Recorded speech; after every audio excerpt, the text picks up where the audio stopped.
Should we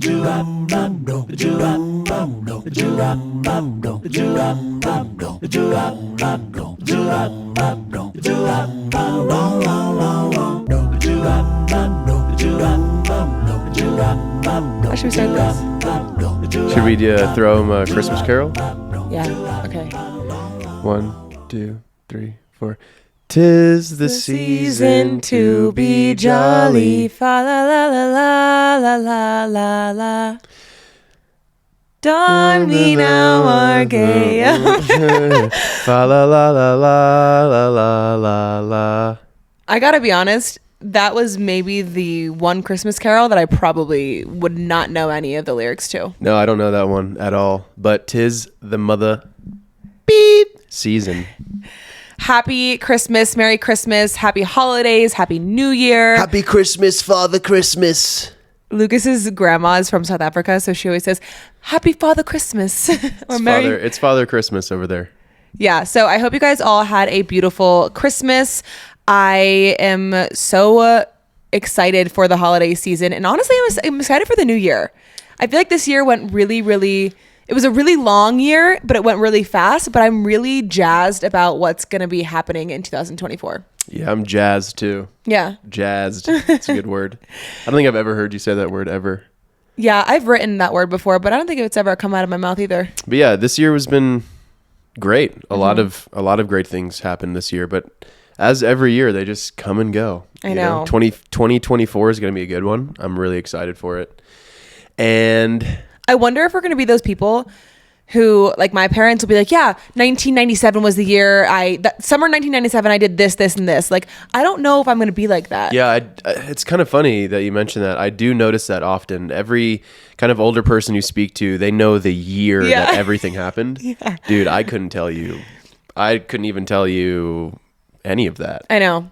Well, next week's episode, we are going to do like a full recap on our year of 2023 and also kind of what we're expecting for 2024, visualizing 2024, doing a whole like New Year's, getting ready for the new year episode. And in this episode, we are doing a what's on the menu, what's on today's menu. And for anybody who is new here listening, this is really where we just talk about food news. That's fun. And you get to know our personalities, but also we are just going to bring up some topics that I feel like everybody loves and it finds interesting that you might not have heard before. Yeah, this is our like solo episode special. So what is it? What's on today's menu. On today's menu. On today's menu. Thank you for being here on today's menu. Let's dive right in. Well, we have a few other things to talk about first because we have a few announcements. I never know the agenda. He's just here. I'm the talent, okay? I'm the talent. I sit down. I'm here. We have a few announcements to make, and then at the end, we're actually going to be doing a new segment on today's menu, which is called Dish It Out, which is going to be our new advice segment. So people can write into our Instagram, our TikTok, whatever it may be, and tell us a situation they're going through or things that they're going through, or maybe just a topic that they need advice on, and we are going to serve it up hot and juicy. You guys are going to dish it out to us, then we're going to serve it back out to you. Was that hard to say? That was hard for me to say. That was hard. Okay, so a few announcements. One, if you are watching on YouTube, you will notice the hat that I'm wearing, which is our first original recipe hat. Oh shit. Merch drop. Oh shit. It's our first hat, and honestly, we didn't even get enough hats to like actually sell this time because we just wanted to see what a sample would look like, what our vision would actually look like on a hat. And so we got this one done. We have another one that we're waiting on, but what we decided to do is a little giveaway. So we are going to give away 5 of these maroon, what would you say? They're like Cabernet colored hats. And they have our little logo of the outline of us eating pasta. And then on the right-hand side, it has a little milkshake with 2 straws. Yeah, we're really excited about this. They're super swaggy hats. So if you're interested, let us know. It's just something we're doing. That's fun. Well, we're going to be doing a giveaway. And so if you want to enter the giveaway, it's already up on our Instagram. If you want to enter it, all you have to do is you have to subscribe to our YouTube channel, which is just What's the Recipe ? Podcast on YouTube. or go to our What's the Recipe on Spotify or Apple. It doesn't matter which one, whatever you listen to the podcast on, just leave us a rating and review. And when I say rating and review, if you listen on Spotify, I don't think you can actually do a written review. So you're just going to have to do like the 5 stars. If you listen on Apple, which is preferred, and if you do this, I'll throw your name in there one more time for the little like winners. What is it called? Like the mixing bowl, whatever. Yeah. What is it called? The pot. I'll throw your name into the pot twice. One of those words. But if you listen on Apple, and if you decide to just go over to Apple and be a kind human, go and actually leave us a written review and tell people who might be looking at the show what you like about the show, what you like about us, because it really just helps people find our show. And this is something that we hope to do for years and years and years. So if you want to see us grow and support us, then please, this is going to help a lot. And I'll throw your name in there twice, and you can try it. You can try your luck at winning one of our hats, one of our new merch drops. So again, that's subscribe on YouTube, and then go to either Apple Podcasts and leave a rating and review, or just go to Spotify and leave a rating. And once you're done, go to our Instagram where it says like the giveaway and comment. And if you want to comment, just like done, and then tag a friend. And that's how you enter. A lot of steps, because I'm going to make you work for it. That was a lot. What she said. Moving on. That's our first announcement is we have these merch drops. If you want to enter a giveaway, we're giving away 5, do all the things that I mentioned, or just go to my Instagram if you're like, wait, what did you say? Cause I'll have all the instructions there. The other thing is we are starting to do some fun content on our Instagram where we are actually making the recipes from our guests.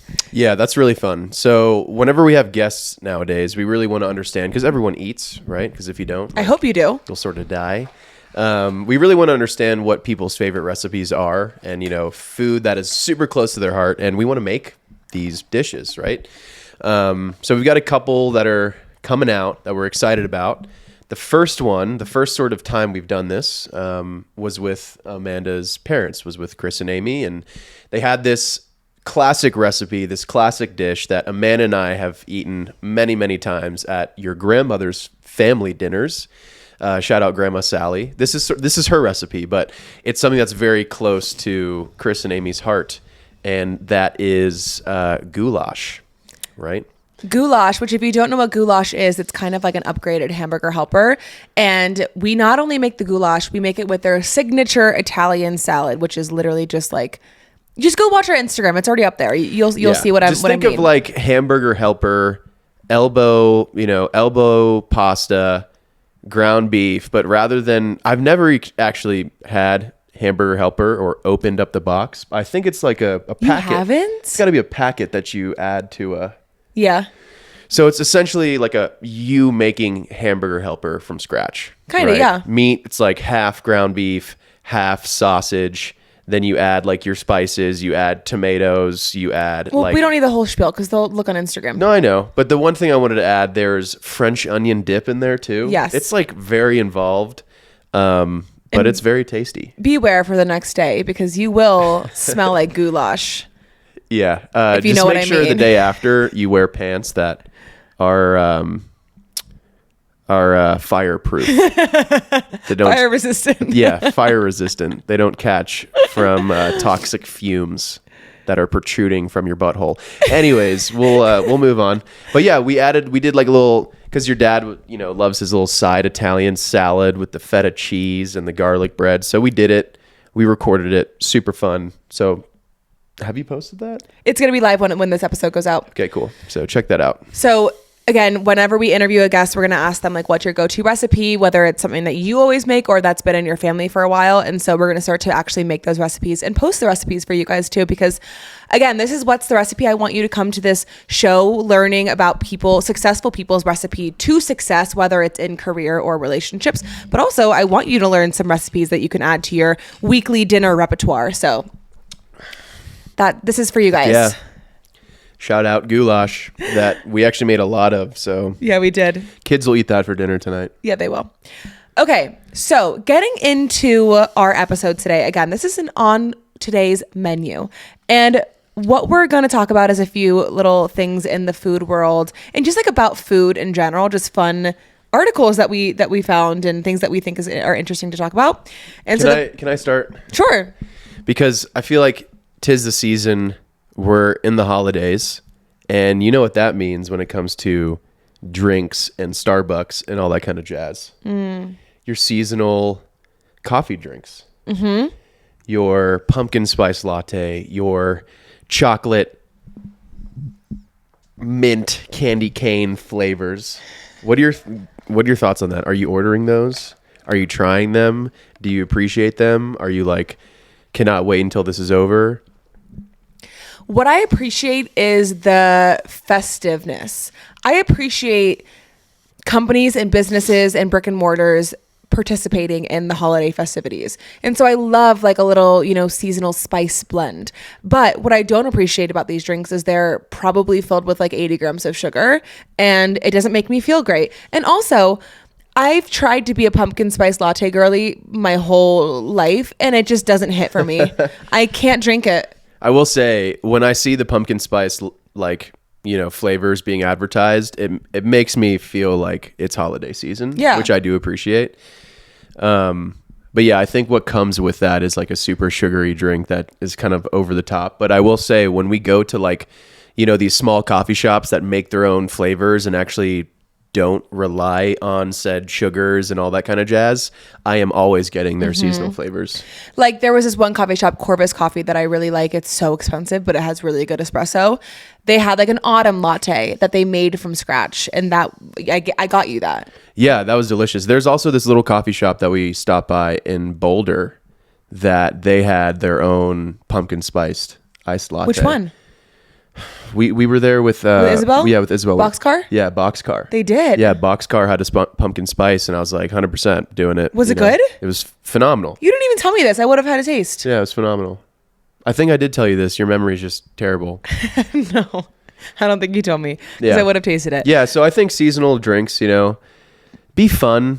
If it's the season time, just get one. Don't get one from like Starbucks, or don't get one from your chain, but if you like a local coffee shop like we do, we're a little sleut for a good coffee shop.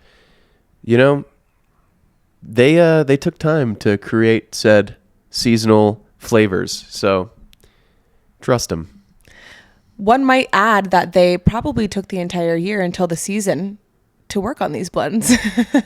So this is their seasonal debut. Yeah, it could be. But honestly, how I feel about them is like, I'm not going to order one, but like, I don't want them to be off the menu, Like I want them on the menu, and I want to look at them and like be like, oh, look, it's a pumpkin spice latte, but I am not going to order it. Oh my God, pumpkin, look at all those. Can I get a matcha? Yeah, literally. Yeah, that's Amanda.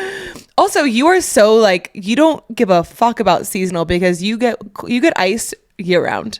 Yeah, I'm not a hot coffee guy. I'm an iced coffee. It'll be a blizzard outside, I'll still get an iced coffee. Actually, this is something that I want to add in too, because I was just reading about it, and we'll get into it when I tell about something that I want to talk about. But I have to mention it here, is the controversy around oat milk.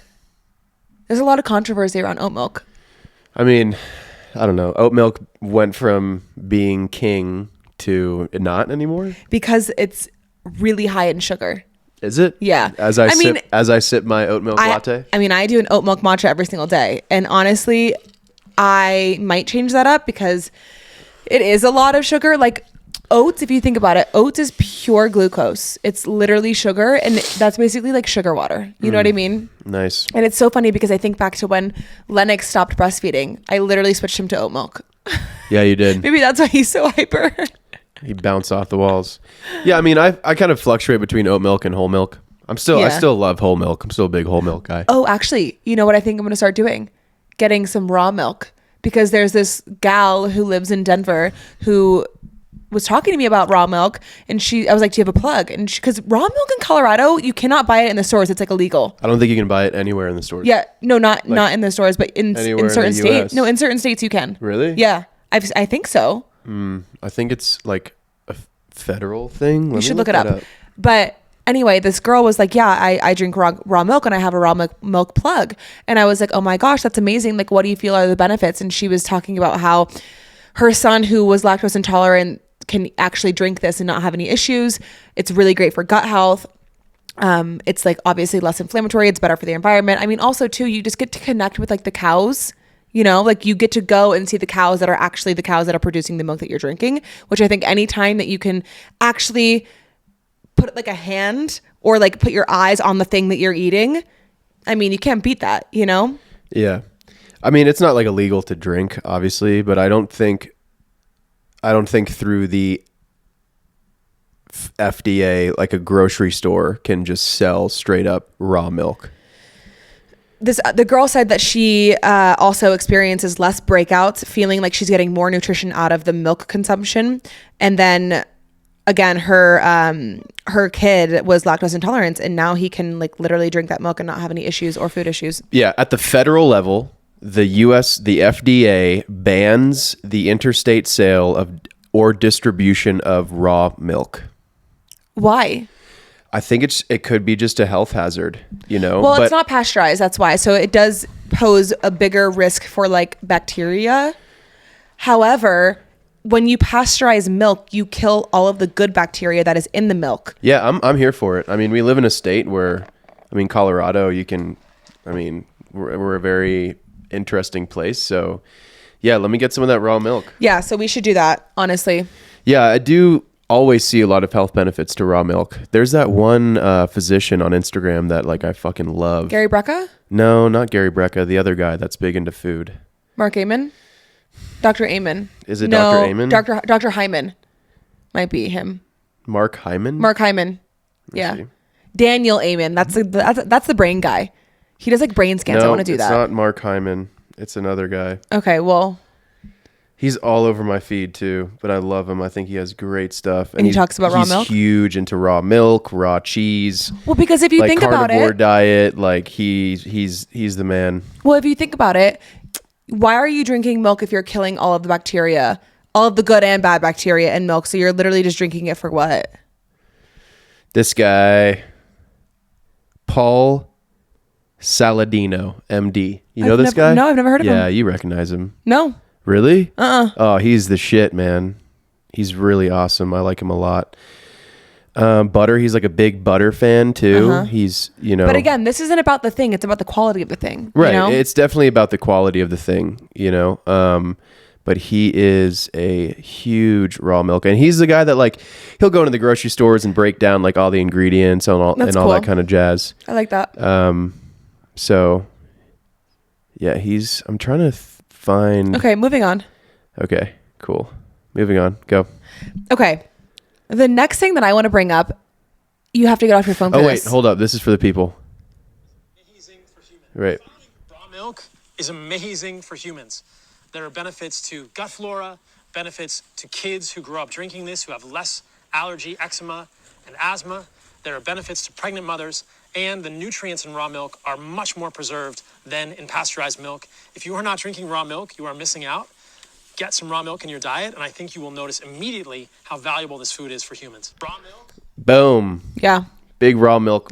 We should go to a farm and just from the teat, just let me get that raw milk from the teat. Right from the teat.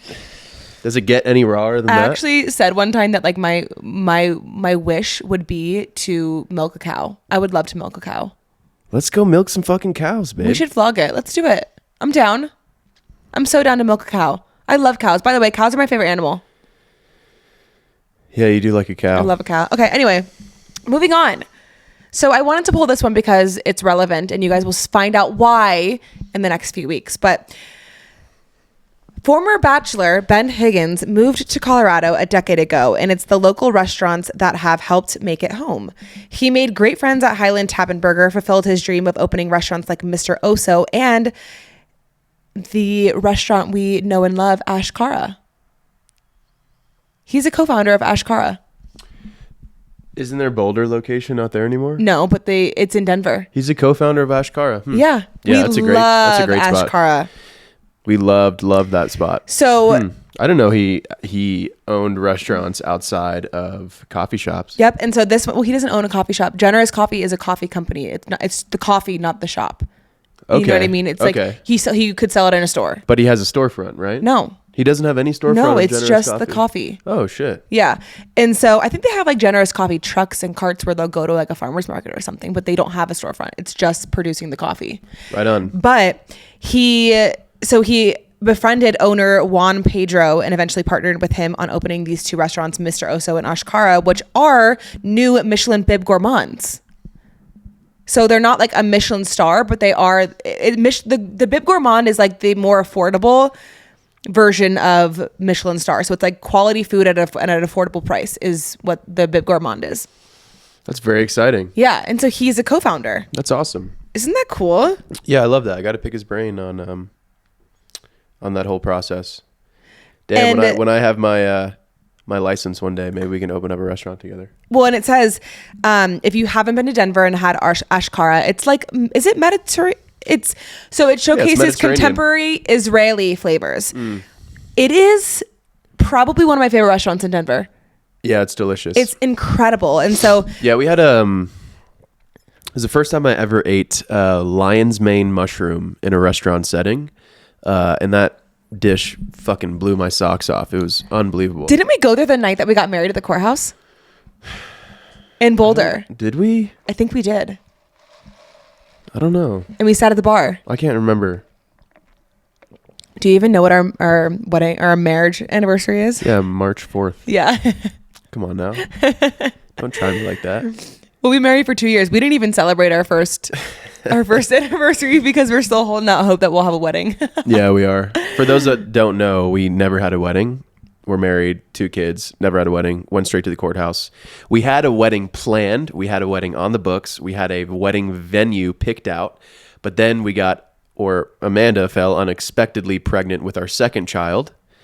And we sort of did the math. And on our wedding date, she would have been like 9 months pregnant. I was like, there's no way I'm getting my wedding dress tailored to fit my 8-month pregnancy bump. Yeah, no. And of course, people like us on our wedding date, like we want to celebrate, we want to drink, we want to pop them bottles, you know what I'm saying? Kill it on the dance floor. It's just too much. So we postponed that, canceled it all, went to the courthouse, and our wedding is TBD. Well, here's the thing, babe. I think if you got a vasectomy, our wedding could be kind of top of mind.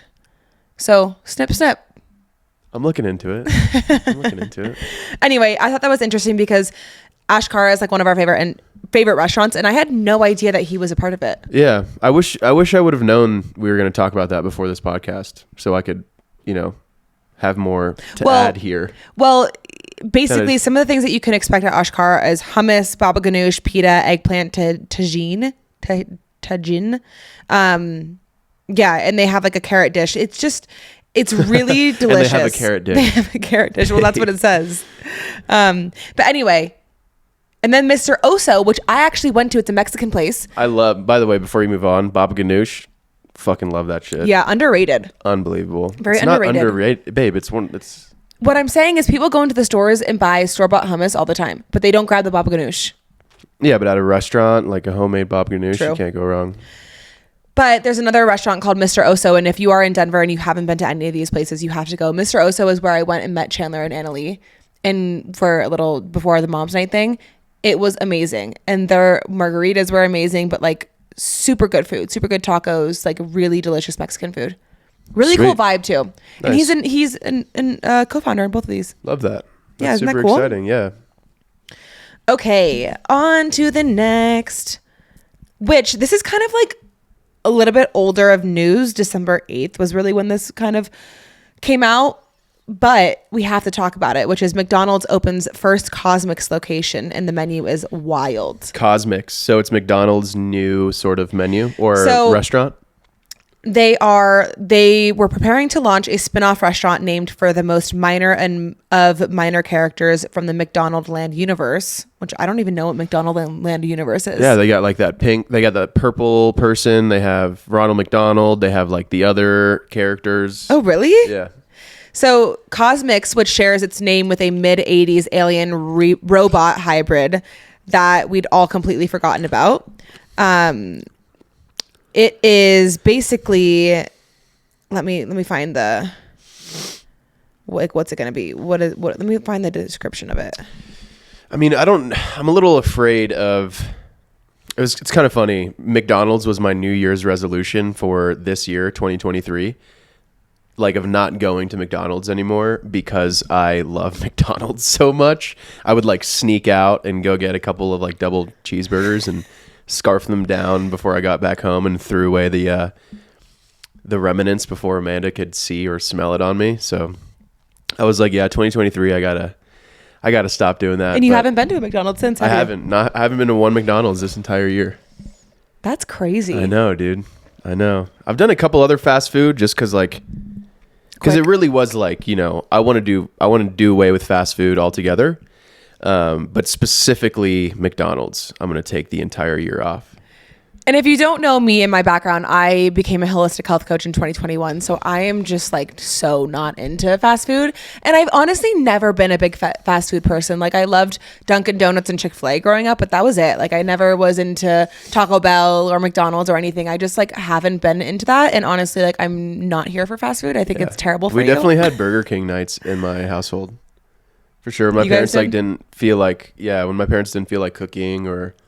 that's when we would go to like Papa John's. Quick. Yeah, Burger King was a big deal for us because my dad was like a big Whopper fan. I mean, Whoppers are great. I like Burger King. No, I couldn't do it. But Whoppers anyway, are huge, dude. They are probably the biggest fast food burger you can get your hands on. But I'm a little double cheese guy, double cheeseburger. And you like a little burger, I feel like. I like a little burger that's like. You can just eat it in one bite. Like maybe 4 bites. That was my record with I think I got it down to 3 bites actually. But I'll order like 4 of them, Yeah, and this guy literally eats his food so fast. I'll be on my 3rd bite and he's already done. Yeah, fast. But I also do eat pretty slow. You do eat very slow. Okay, but anyway, Cosmix seamlessly. Okay, that's a hard word. Cosmix easily blends brand new otherworldly beverage creations with a small lineup of food, including a select few McDonald's favorites, all designed to boost your mood into the stratosphere, if only for a few moments. So it's kind of like a mix between McDonald's and Starbucks. There are a lot of new to McDonald's specialty teas, lemonades, slushies, and frappes with names like Sour Cherry Energy Burst, Berry Hibiscus Sourade, and Island Pick Me Up Punch. Coffee lovers can try new drinks like a turmeric spiced latte, chai tea latte, and s'mores cold brew. Each beverage can also be further customized with different flavor, syrups, energy, and vitamin shots and popping boba heads. As for the food, there are 2 new savory sandwiches. The spicy queso sandwich, which fills a brioche bun with an omelet-style egg, sausage, white cheddar cheese, spicy cheddar, spicy queso sauce, and jalapeno chips. And the creamy avocado tomatillo sandwich. That's a combo of an omelet-style egg, applewood bacon, white cheddar cheese, and avocado tomatillo sauce on a brioche bun. And then also Cosmix is also going to serve like their McDonald's standards, which is like the egg McMuffins, bacon McMuffins, sausage McMuffins. So like a breakfast. So it's like a breakfast joint. It's like an extension of McDonald's for breakfast. Interesting. I wonder if it's going to be like a 24-hour thing or when it closes and when it, you know what I mean? Is it going to be open all day? Breakfast all day sort of deal? Yeah. Nice. I think that's what it is. Nice. Interesting. What do you think about that? I don't know. I mean, what do you think about that? Do you ever foresee us going there? No, but I think it's brilliant. I think it's a brilliant business move. Let me be very clear. I fucking hate fast food. I think it's terrible for people, and I think that it's not something that you should be putting in your body. But at the same time, live your fucking life, So if every once in a while you want to grab what is the McMuffin? If you want to grab a McMuffin, grab a McMuffin. Like, can you say McMuffin 5 times? McMuffin. You know what I mean? Like, have some fun with your life, Like, these things are not good for you, obviously, but like neither is chocolate every single day if you're going to be eating chocolate. I mean, it's still sugar at the end of the day. So, in moderation, I'm probably not going to be going to these things, but I also think it's a brilliant business move because people love McDonald's breakfast? Yeah, I mean, breakfast food in general is just, I think, super close to people's heart. So, yeah, I don't know. That's an interesting topic for me. Because it's like, oh, cool. I wish them the best of luck, but I don't know. I don't know I don't even know what to say to a new McDonald's breakfast chain. Do you think it'll do well? Yeah, of course it's going to do well. It's fucking McDonald's. I think they're only opening in like a few locations Anything right they now. touch turns to gold. Yeah. And I honestly don't think it's a bad idea for them, because I mean, there's like Starbucks, there's a lot of other like coffee. There's nothing like Starbucks though. That's drive-through. That's fast like that. Right. You know? Right. Like there really isn't. Dutch Bros out here. I wonder if they're really going to like try to be competitive and have good coffee. And good. Right. I wonder like if this is just kind of like a spin-off McDonald's, like you're going to get McDonald's quality, or if they are going to really put more effort into like, you know? Yeah. I mean, it's going to definitely do good business, I'm sure. Here's the thing. I'm not going to be eating there every single day, but you bet your ass I'm going to try it. I'm going to try Cosmics. Yeah, we'll try it. Why wouldn't I? You know? Yeah. Okay.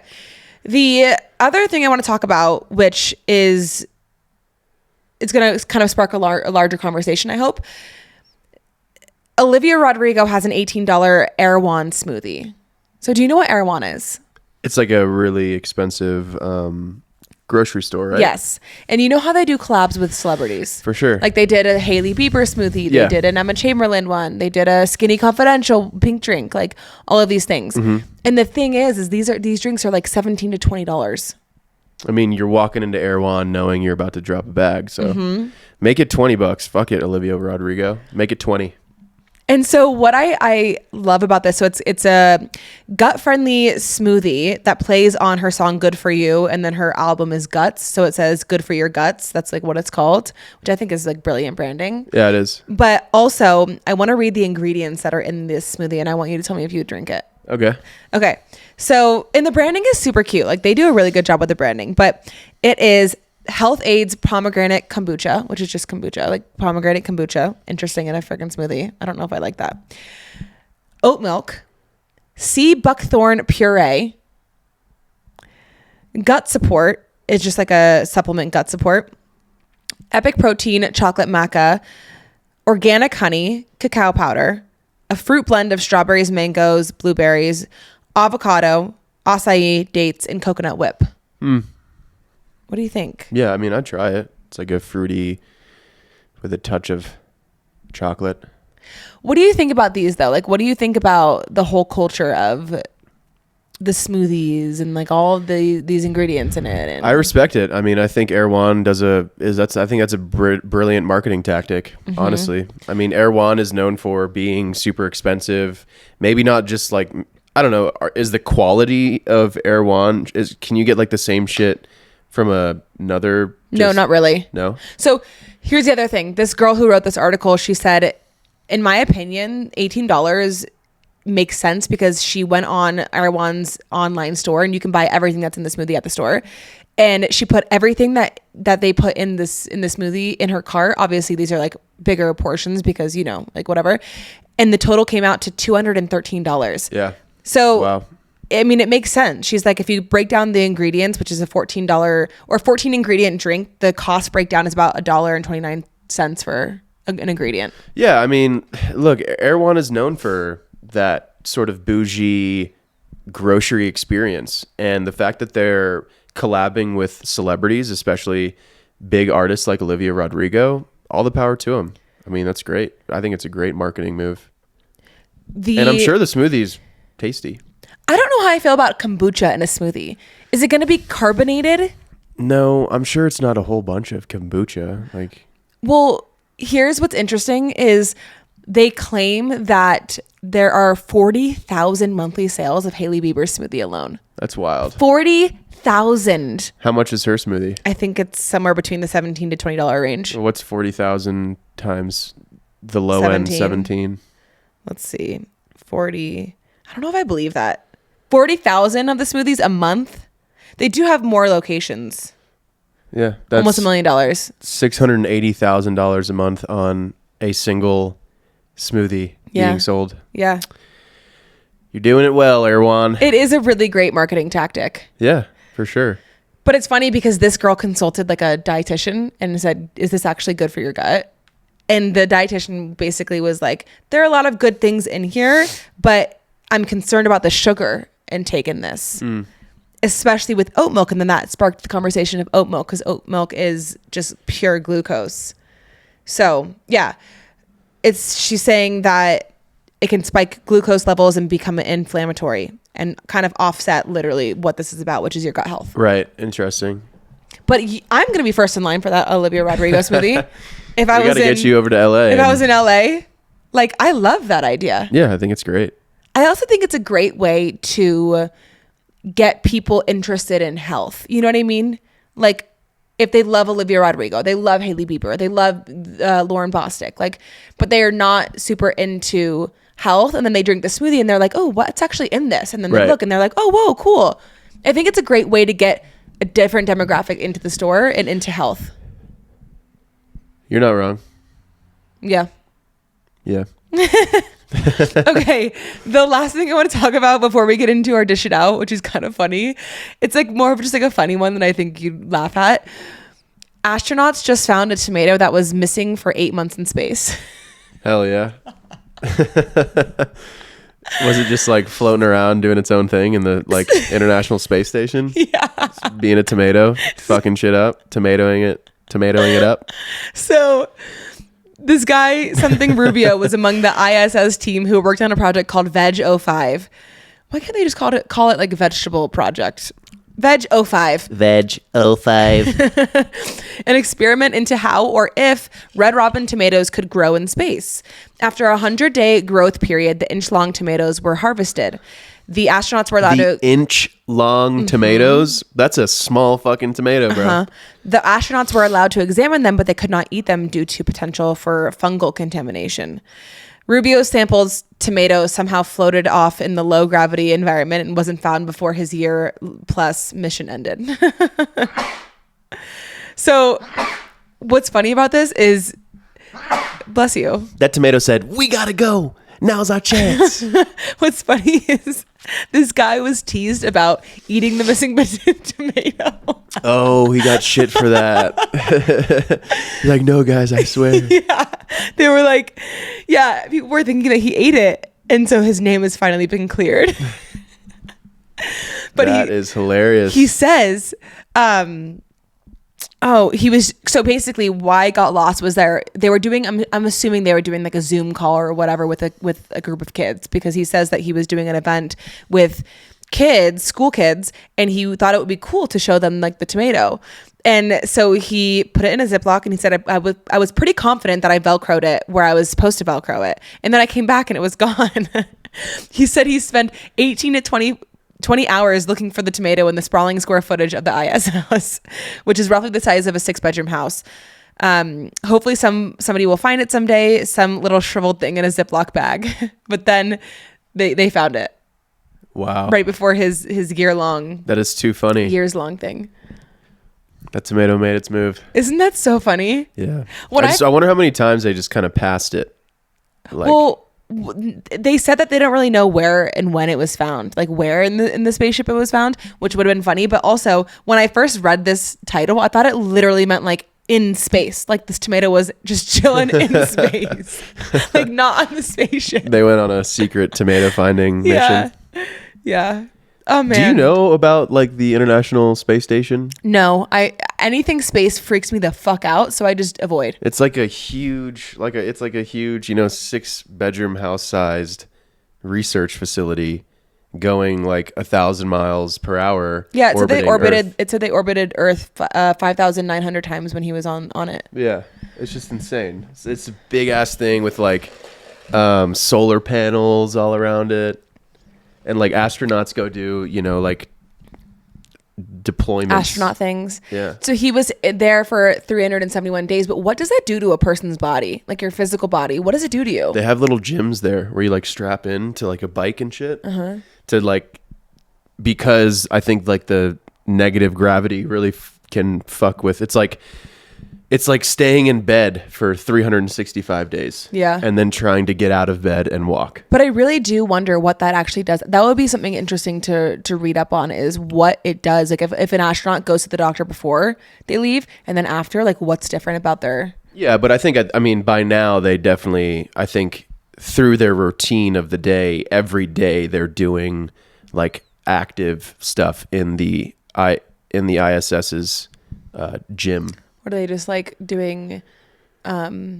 Zero gravity, like acrobatics? No, like they're strapping themselves into like a resisted, bike. Are you like, floating in the ISS? Yeah, you're fucking floating everywhere, bro. No. There's no gravity thing? No. Isn't there like a button you can press and it's like, now you have gravity? No, I think that's like a movie thing. Really? Or I don't know. I do not want to say that. You know where I think I saw that? Xenon. Do you remember Xenon? Yeah, Xenon was sick. Xenon was amazing. Fun fact, I took acting classes when I was younger. I wanted to be an actress. And her mom was my acting coach. Was that not Spears? No, that was not Spears. I'm pretty sure Xenon was Jamie Spears, no? No, I don't think it was Xenon. What is it? X? I swear. Yeah, that's Jamie Lynn Spears. No, it wasn't. Disney? Xenon with the Z. No. No, it's what's her fucking name? Kirsten Storms. And her mom was my acting coach.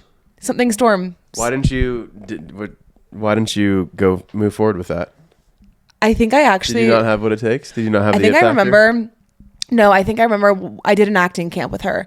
And I actually did pursue it past this point, but I remember being like super embarrassed at one point. But anyway, I have a vivid memory of going to an acting camp in New York with my best friend, or Chicago with my best friend at one point. I can't remember what it was exactly, but anyway, I had a vivid memory of we were at an acting camp and we had to be on camera and do like a little improv skit. And I had to act like really like just so not into it and mean and just not like a nice person. And they saw your personality and they knew that would be a good role for you. No, and I hated it. But I had to act like I just was like a miserable person, like not, whatever. And I think I like said something that I just like was like, why the fuck did I say that? And I remember that you're a poopy face. I think it was something about like dogs, and I was like, I hate dogs or something like that. Like I just said something so cringe. And I remember we had, at the end of the day, the parents would come and they would watch like what we did that day. Oh God. And so my clip rolled up. And I think I remember going to the bathroom during it. I was like, I cannot. You come back, your mom's like, and watch this. I think you're done here. I don't think you have a future in this. No, but I actually did love acting, and I did it for a while. But I didn't want to play a character. I wanted to be myself. Like I still love being on camera and talking, but I didn't want to play a character. You wanted to pull a Ryan Reynolds? No, I don't want to be. I didn't want to be in movies like that. I really wanted to be like a podcast host. I just wanted to be myself. Yeah, I think 'tis the season for holiday movies as well, and we watched Just Friends last night. Somebody actually DM'd me saying holiday classic. Someone DM'd me saying that's my favorite movie, and whenever I say that, nobody knows what it is. Yeah, I don't know. I think it's an underrated movie, but it's such a good movie. Back when Ryan Reynolds, like back in the day. Well, when you told me like let's watch Just Friends after I said let's watch a holiday movie, that wasn't the first thing that came to mind at all. Does it make sense as a holiday movie? Oh my gosh, it is a holiday movie. Yeah, it's a holiday movie. It's about coming home for the holidays during Christmas time, but you don't put. That's not the first thing you think of. You always think of like Elf or like the Santa Claus or Christmas Story or whatever. So it was a really good one, but I think we should watch another one before. Well, actually, this is going to come out after Christmas, so you guys probably have watched all your Christmas movies already. Yes. Okay. Let's transition into our new segment, Dish It Out. Dish it out. So we got a few, what are they called? They dish it out and we serve it up. Yeah, we got a few dishes to talk about. So the first one is kind of wild, and I'm very curious to hear your opinion. Okay. He's not over his ex. Told me I deserve a love he can't give me right now. Wait. This is a woman girl who talking says about another guy. A guy that she's with, I'm assuming. That she's like in a relationship with. Okay. I'm assuming. He's not over his ex. Told me that I deserve a love he can't give right now. Do I leave or be patient? I'm 28 years old.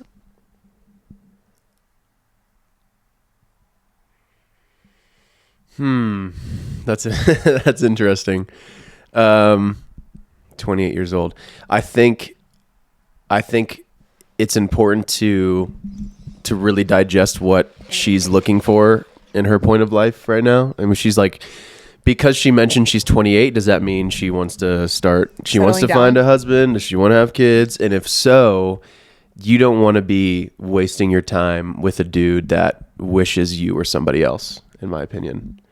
And like, that's okay waiting as well, but I think that's risky, because if he's not over his ex, does that mean that he's still like simping over his ex? Like, are they going to get back together eventually? Is he giving his ex time and just putting you on the side kind of deal? I need to know how long you guys have been together, or like how long ago it was when he broke up with his ex. I think that's important information to know, because if it was like 6 months ago he broke up with them, that is kind of early, and maybe you can be a little patient, and maybe 6 months from now, if he's still simping over his ex, then that's a different story.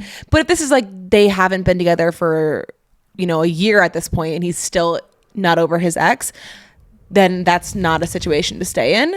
But my immediate reaction to even just reading this is leave his ass, because here's the thing. You can always break up and get back together when he's ready. But right now, if you're not the only woman that he's thinking about, time's being wasted. And I don't mean like go find somebody else. I mean, use this time to literally just do your own thing. Like, you cannot go into a relationship trying to convince someone to love you. Yeah, no. Especially if you're looking for a husband. Like, you want a guy that you are like there fucking everything. Like, you want a guy that knows for a fact he wants to, you know, wife you up per se. So I think right now it's definitely worth just being like, yo, bro, figure that shit out with your ex. Good luck there. Like, I don't want to talk to you until like you're ready per se, which I think is waiting, but also don't wait for him. Right. At the same don't time. wait for him. And what I mean by that is like, don't just go immediately start going on the apps and like trying to find somebody else to get over this person. Go put some effort into yourself. Like, do some self-reflection, do some self-growth, go like do the things that you love to do, work on yourself. And in that time you could either be, you know, working on yourself, and that person could come back and say, hey, you know what? Like, I'm over her. I want to be with you. I miss you every single day. Yeah. Or you can like spontaneously just like stumble on somebody else because you are working on yourself and you're attracting that. Yeah. And I think if you still really like the guy and like you are willing to wait, you know, first and foremost, I kind of respect him for communicating that to you, being like, hey, look, I'm not over my ex. I can't give you what you want right now. You know, and if you're like, man, but I like, you know, if I was his girl, like I'd be stoked because he's really fucking cool. Take the high road. Be like, hey, look, I totally understand. You're a human too. You have feelings. Mm-hmm. I'm gonna exit here. Good luck. You know, I hope if you really still want to be with your ex, I hope that works out. But if not, you have my phone number, so on and so forth. You know, I think the fact that he's communicating that to you and not like lying and still leading you on is respectable.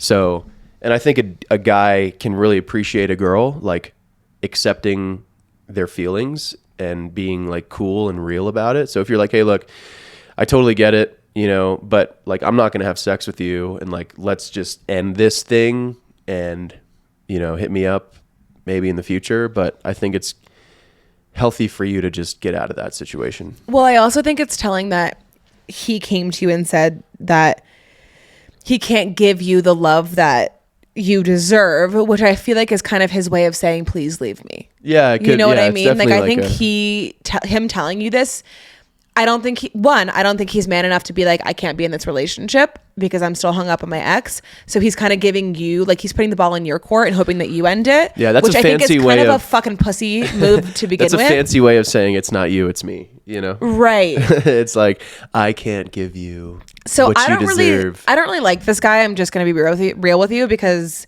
if he was really hung up on his ex and couldn't give you the love that he deserves, he would have just said, I can't be in this relationship. But maybe he did say that, and you're still kind of just like, but I love him and I want to be with him.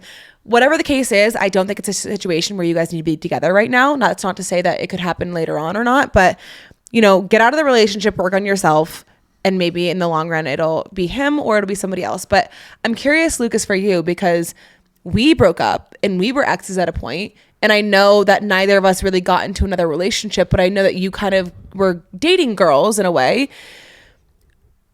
Yeah, every girl got that version of me.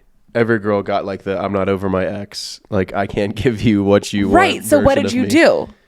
I went back to my ex. But here's the thing. My question to you is like, do you think that this person, the whole I can't get over my ex, is like, will this person ever be able to get over his ex, or was the ex like the person for him? He may very well not ever be able to get over his ex. You know, if he's like, I don't know, man. I think it depends. I think that's on the ex right there. I think that's if the ex found someone else, like that'll take him a lot of time to get over that. But if the ex is still single, like he's definitely holding off on that hope. You know? Right. Definitely holding off on that hope. Yeah. And I think that because there's a lot of different nuances to love. And I feel like sometimes, you know, there could be a relationship where the relationship is toxic, but the person still loves this person and they know that they can't be with the person and they move on. And there are relationships where like you've been married for 30 years and you love your wife or your husband, but you still love the person that you fucking loved when you were younger. Do you know what I mean? Like there are situations where people like, I think there's a lot of different people. Yeah, a lot of different flavors. Yeah. But I'm curious. Yeah. I think you kind of just answered my question is like, if when you were still hung up on your ex, there was a reason you didn't ask these girls to be your girlfriend. Yeah. And I think, you know, that person mentioning their age to me means like they're in that mode where they want to just find that person. And I think if you're in that mode, you can't settle for anything other than the other person also being in that mode. Right. You know? Like I think if you're in the mode of I want to find my person for the rest of my life, I want to have kids, I want to start a family, or I just want to find my person for the rest of my life, you need to be dealing with other people that are in the same chapter as that, or else that's when shit gets confusing and annoying and like hard and hurtful. So if that guy is not on the same page as you are, like he's wasting your time and you're only going to hurt yourself more being with him. Period. Okay. The next one is to go for the relationship or not. What if I go for it and it's not meant to be? I mean, I think it's easier to slow a horse down than to speed a horse up. You know, it's like go for the relationship. If you want a relationship, then go for it. You know, I think we only have one life to live. If it doesn't work out, it doesn't work out. But what if you never went for the relationship and always questioned if it was going to work out or not? I would rather live the life of we went for the relationship, we tried, it didn't work out, than what if we did the relationship and what if it could have worked out, you know? I also was just having this conversation with Lucas the other day about fear is so interesting because what you're fearing is like this relationship not working out, but you already don't have the relationship. Yeah. So it's already not worked out. You're literally living the reality that you're scared of right now. And so the only thing that you can do to change the reality that you're in is actually go for it. And there's one of two ways it could go. It could not work out and you're stuck back to where you started, which is fine because you're here anyway, or it works out and it's amazing and you change your life. So it's a choice. And I think that people need to start understanding that fear most often is kind of a facade because you're already living that fear in so many occasions. Yeah. Yeah. It's much more comfortable living in the reality of I did it. I tried it. I put in my effort and it didn't work out. Because it could be the other side of the coin. You could actually do it, try it, and like that's your fucking soulmate, rather than always questioning the what if. I think that's a much more comfortable mindset to be in. I also think the whole conversation, because she mentions, what if I go for it and it's not meant to be? I think the whole conversation around meant to be is like, what is your definition of meant to be? Because are you saying it's not meant to be, meaning you're not going to be with this person for the long haul?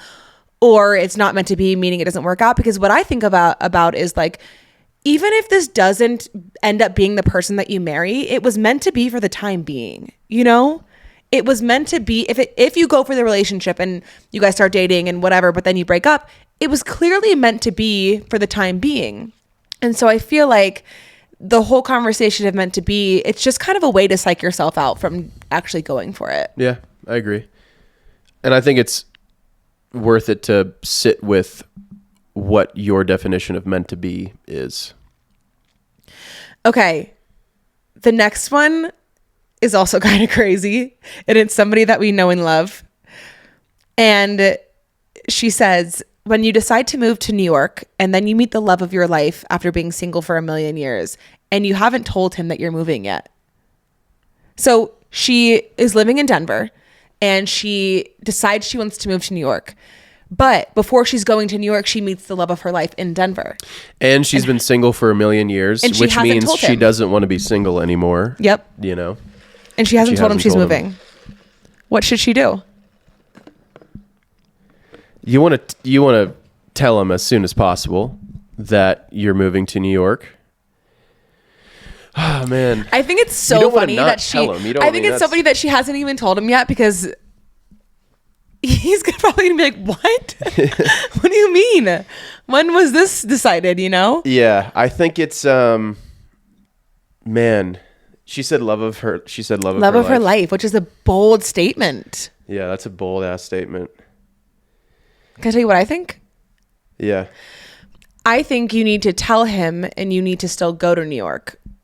And I think you need to still live out that dream, because that's obviously a dream that you want to live. And I also know this person, and she's been living in Colorado her whole life. And I think she has that itch to go and be somewhere else. And I mean, I think when you can be somewhere else, you can be somebody else. You know what I mean? And that's always a huge growth moment that I think everybody needs. So, you know, coming from somebody who went to a completely different state without knowing really anybody, and, you know, now is in a beautiful relationship with 2 kids. Like, I loved having that independence, and sometimes I miss having independence. And if I ever had a chance to, like, you know, have independence again, like, I'm always taking that opportunity. And I think you're young, you're you know, you don't have any responsibilities. Go and do the thing that's on your heart, because if that person truly is the love of your life, like, we live in the 21st fucking century. We have FaceTime, we have Zoom, we have, you know, all these things. We have Instagram.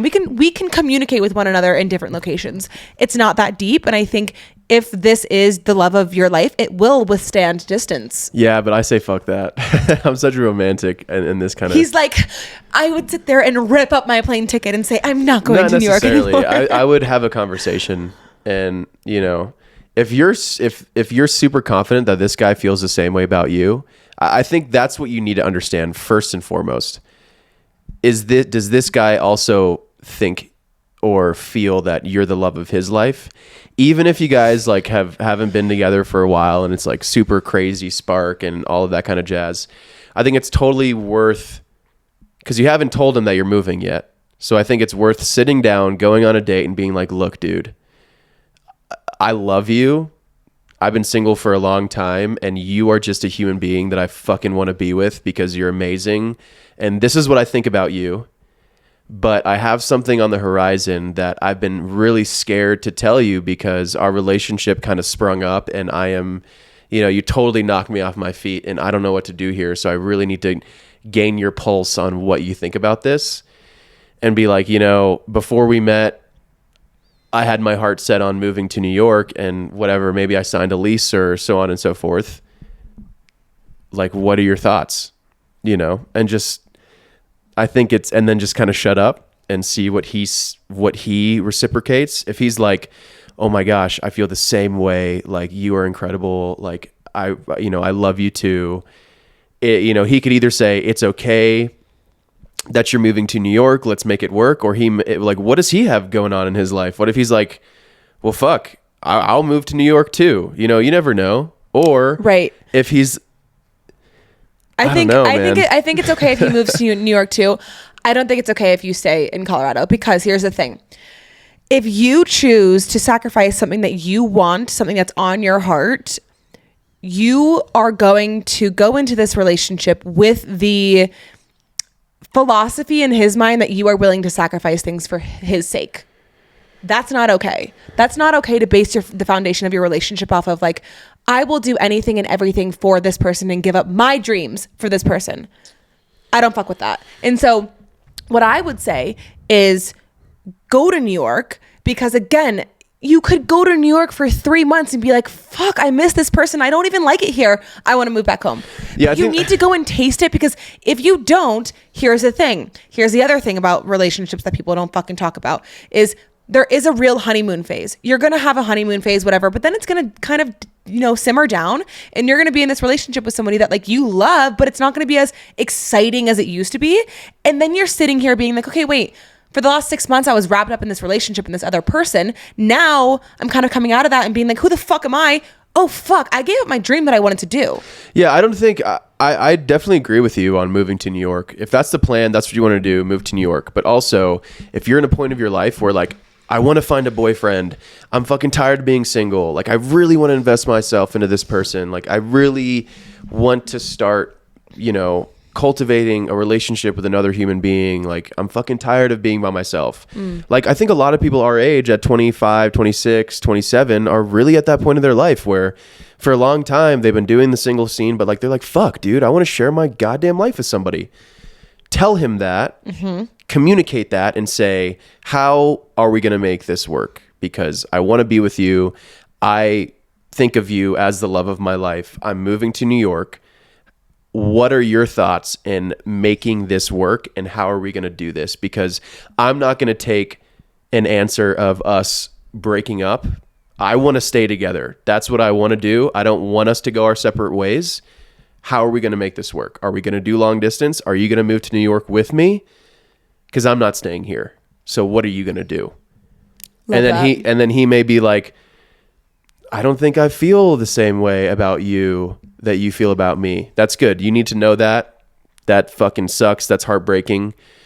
He may say, dude, go to New York. Fuck yeah. We'll do long distance. I'll come and visit you once a month. You don't know where that conversation is going to go, but you need to put all your fucking cards on the table and be like, dude, I want you, but I'm moving, and I don't want this to end because I fucking dig the shit out of you. How are we going to make this work? Can I add something though? I feel like people are so hung up on defining the fucking relationship. And why can't we just be like, you know what? I love what we have going on, but I also love the fact that I have a dream and I'm going to go chase it. Let's still talk. Like, why does this have to be like a, we're either boyfriend and girlfriend and you're going to visit me once a month, or I don't feel the same way about you. Like, it doesn't have to be that black and white. Because I think that leaves room for exploring other people. Not necessarily exploring other people, but I think that leaves room for confusion of what are we. So then you have the what are we conversation when it actually feels relevant. That's a relevant. But what I mean is, like, maybe it's too early in the relationship to really like be like, do you love me? I love you. So you go to New York and you still chat, and then if there's miscommunication, you guys are arguing, then it's like, okay, what are we doing? Do we want to be together or not? But you could avoid that altogether.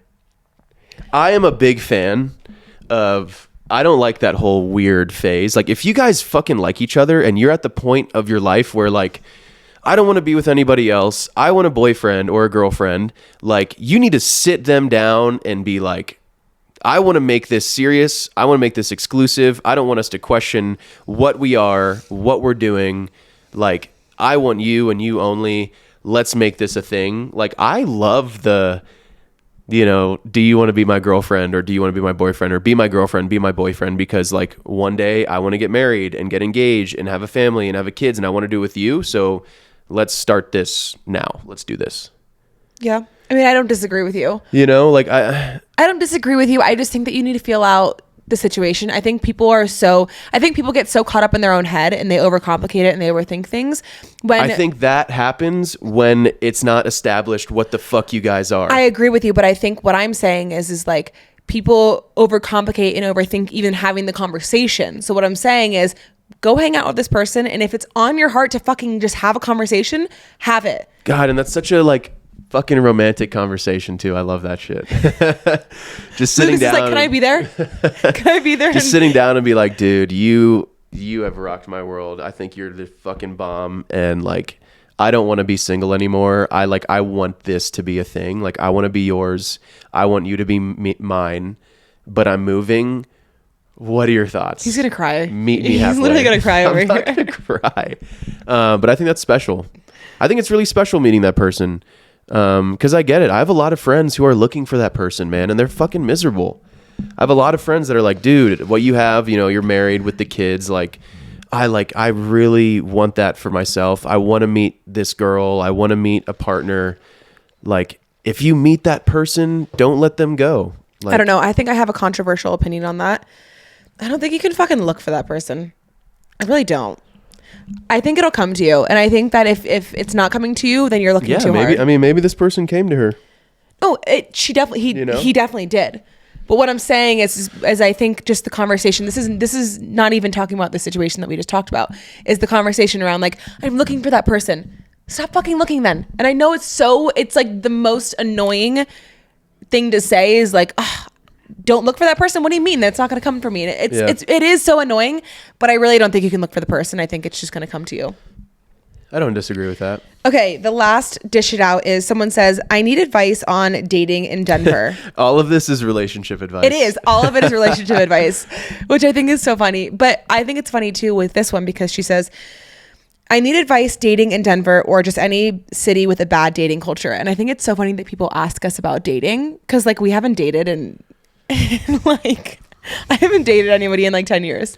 Yeah, but I fucking wrote the book, you know what I'm saying? So. Oh my God. Well, the first thing I want to say is do I want to make this statement? What was I want to claim this opinion? I am not a big fan of the dating apps. I think they're fun and I think they can be harmless, but I'm not a big fan of the dating apps when it comes to actually finding somebody you want to be with long term, because I think dating apps are kind of what has fucked up the dating culture. I think people are seeing way too many fucking people and way too many, potential suitors or whatever the fuck. And I mean, it's potential suitors. It's sales 101 though. You give people too many options, they're not going to make a fucking choice. Yeah. And so you give a man or a woman with a phone with endless amount of people they can fuck or be in a relationship with. How could you possibly choose? Yeah, that's hard. And so I think that if you are serious about wanting to be in a relationship and be with a partner who really is like your best friend and your lover all in one, get off the apps. Go meet them out in the wild. Go meet them in person. Go meet them at a bar. Go meet them at a yoga studio. Go meet them at the gym. Go meet them at a farmer's market. Go meet them at like the, weekly community concert. Go be out. Go meet them through a mutual friend. Like, stop. And start a conversation. Yeah. Stop being on these apps where you see all of these different people and then you're on a date with somebody thinking about the other person that you saw on Hinge, Yeah. Can you read that question one more time? She just says advice for dating in Denver or any big city with a bad dating culture.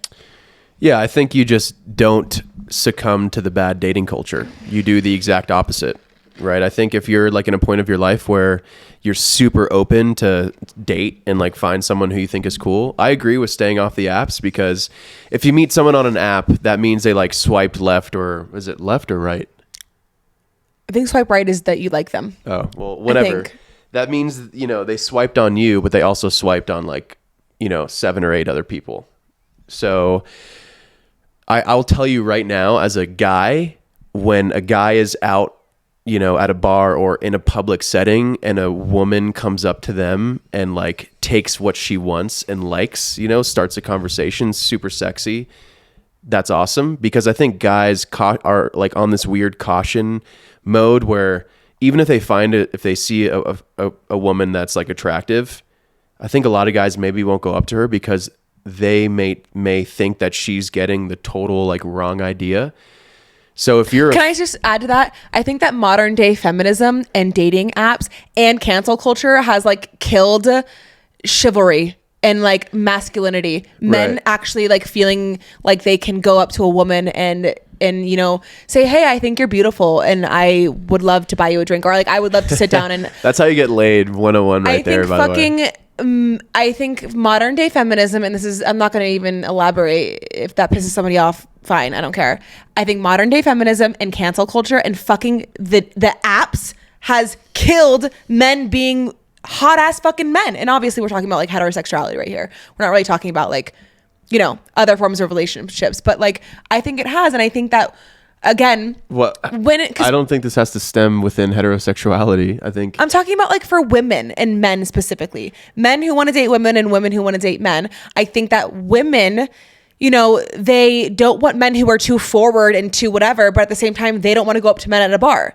So it's like, what do you want? Right. You know what I mean? That's what I'm trying to get at. Is like, you can't shame a guy for coming up to you and being forward, but then also want a guy to come up to you because you don't want to go up to them.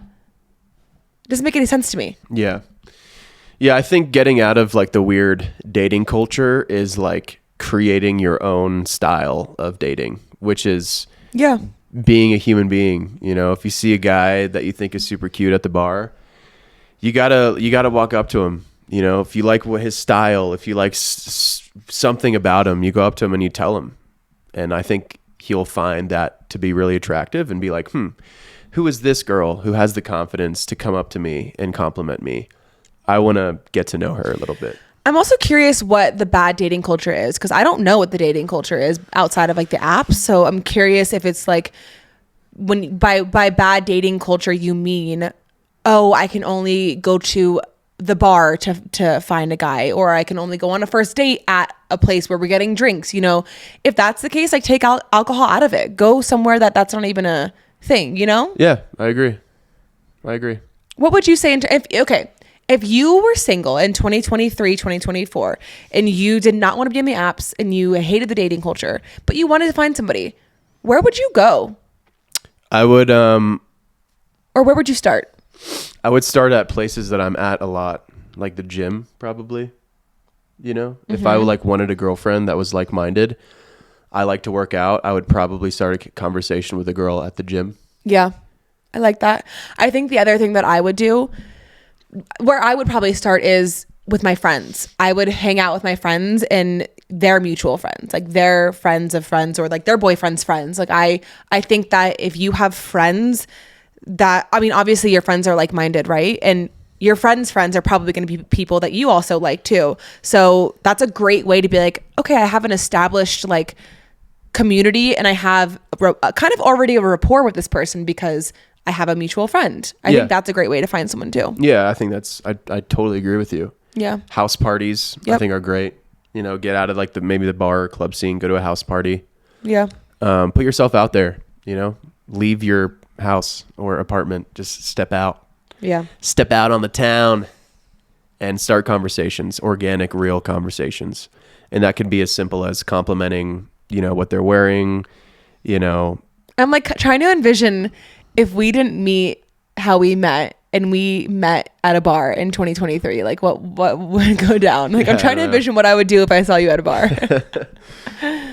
I would probably, if I saw you sitting at the bar, I would probably walk up to the bar right next to you and not even acknowledge you, but like order myself a drink at the bar and like make you acknowledge me, you know? Like I'd probably get as close to you as I can and I'd order a drink. And then I'd probably hear your drink order and like comment on that or something. But if you weren't catching on, I think I would like ask you a question or something. Right. I think asking a question is also a great way to open up a conversation if you don't want to be like, hey, you're really cute. You know, if you just are like, what are you drinking? You know, because then that could lead into, you know, a beer. But cool. I feel for people who are out there because I know it can be difficult, but I think that the fact that we all think that dating sucks doesn't also help, you know? Yeah. So maybe even reframe, like dating can be fun. Dating doesn't have to be a chore. Dating doesn't have to be something that is icky. Like it can be fun. It can be on my own terms and I can make it my own. For sure. I don't see any like dating events these days either. No, but Candace, there should be. We had Candace Wells on our podcast about sobriety, and so she lives in Denver. She's local to Denver, and she does like sober speed dating events. So you can be, it's for people who don't want to drink, and obviously like that does contribute to the bad dating culture, is, you know, getting a drink and getting too hammered and whatever, and bad shit happens. So like go to some of these sober dating events. That could be fun. Mm-hmm. Should we host a dating event? I'm just thinking in my mind like a singles night or something. You know what I would actually love to do? Fun games. I read a book about, it was called Don't Forget to Write, and it was based in the 1950s. And this girl's great aunt was like a badass spinster, which means basically back in the day, spinsters were women who like didn't have husbands. And I don't know if that's like a derogatory term, whatever. But anyway, she was a matchmaker, this great aunt. I would love to play matchmaker with somebody. Like, I would love to have a roster of women and a roster of men and fucking just match them Well, what up. I'm thinking is, so I go to a lot of sales conferences and like sales, Exhibitions. yeah, exhibitor shows and shit. Exhibitions where everyone's wearing like a tag, right? Everyone's wearing like a lanyard and like their name is on it and what company they're affiliated is on it.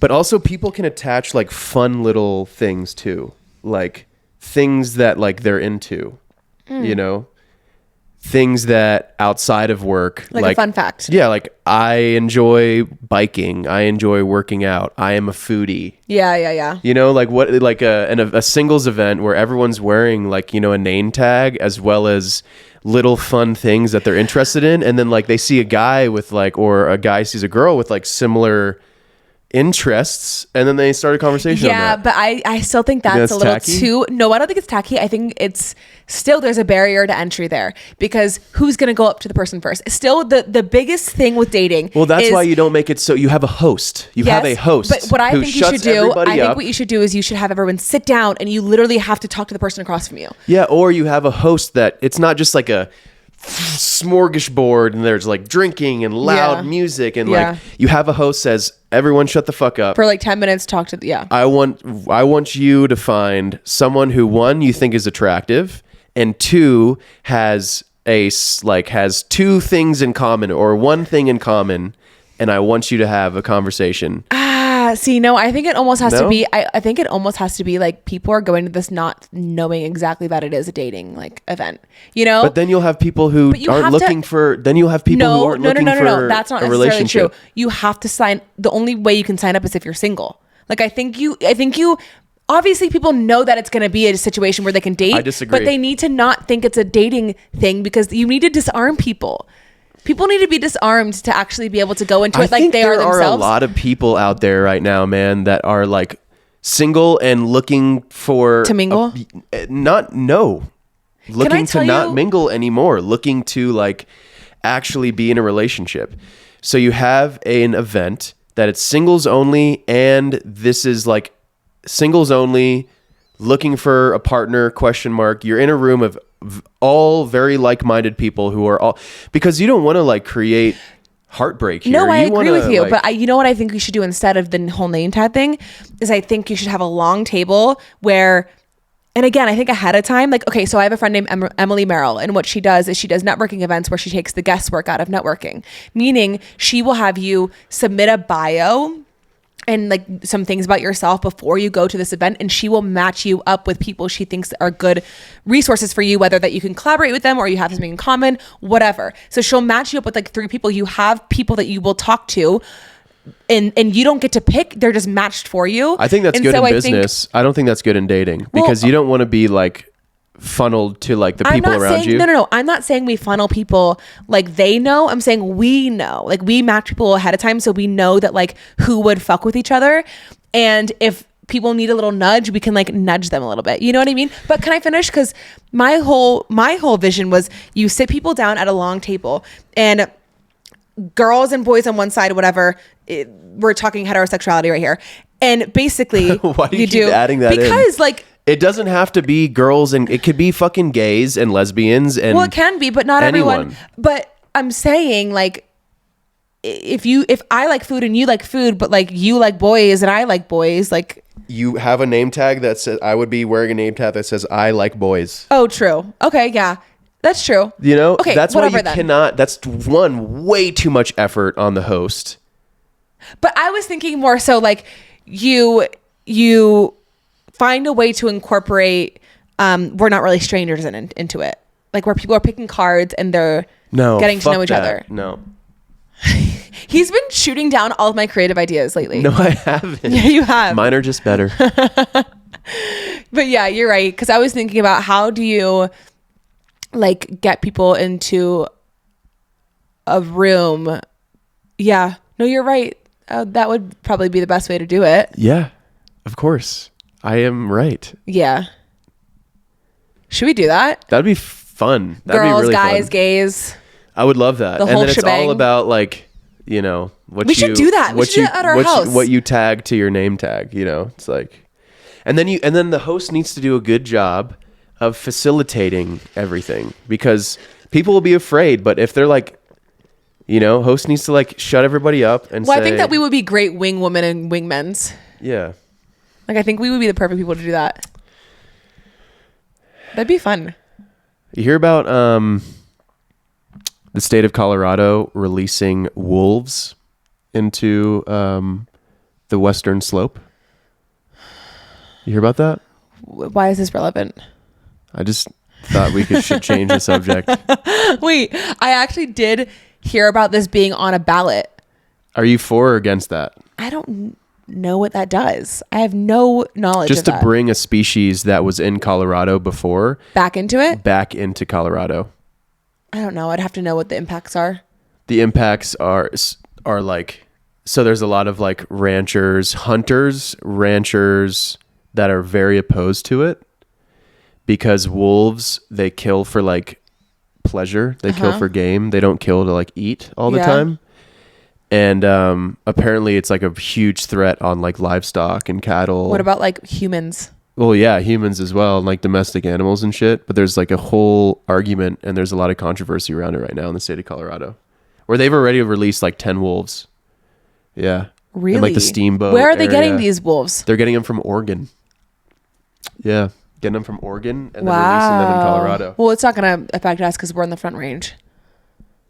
Yeah, but it's just interesting how things I don't like have that an happen. opinion on wolves in the Western Slope, to be honest. No? It's not my field of interest. Cool. Okay. Well, we'll move on. Well, I think we're going to wrap up because that was a lot, and I loved those submissions. Honestly, I really liked doing that. I think it was fun. So we'll do that more often. On every solo episode, we'll do a Dish It Out. Yes. Because I think it's fun for us to give advice. But again, before we wrap up and Lucas sends us out, I want to just reiterate that if you want to win one of these hats, and please do, because it's a great way for us to get people to also hear about our show. Because if you're walking around with our hat at like a coffee shop and someone's like, oh, what's the recipe podcast, you can give us a quick little plug, you know, and we are so thankful and grateful for that. Any support you can show, it just means the world to us. So again, if you want to win a hat, we're going to give away 5. Go to the Instagram and all the instructions will be there. And yeah, other than that, you can follow us on Instagram at What's the Recipe Pod, and on TikTok, What's the Recipe Pod. Thank you so much for listening. And if you're not watching actually on YouTube, then watch on YouTube, because you can see our beautiful faces. And it also, I think, just helps people. I don't know. I love watching podcasts on YouTube these days. Yeah, I think it helps that, you know, we're not. Were you going to say that we're hot? I was going to say we're not terrible. We're not terribly hard to look at either. No, but I think that like we talk with our hands a lot. We have body language. There's a lot more that you can get from a conversation when you're watching people do it. Yeah. But anyways, you know where to find us. Thanks for tuning in. This episode is officially 86.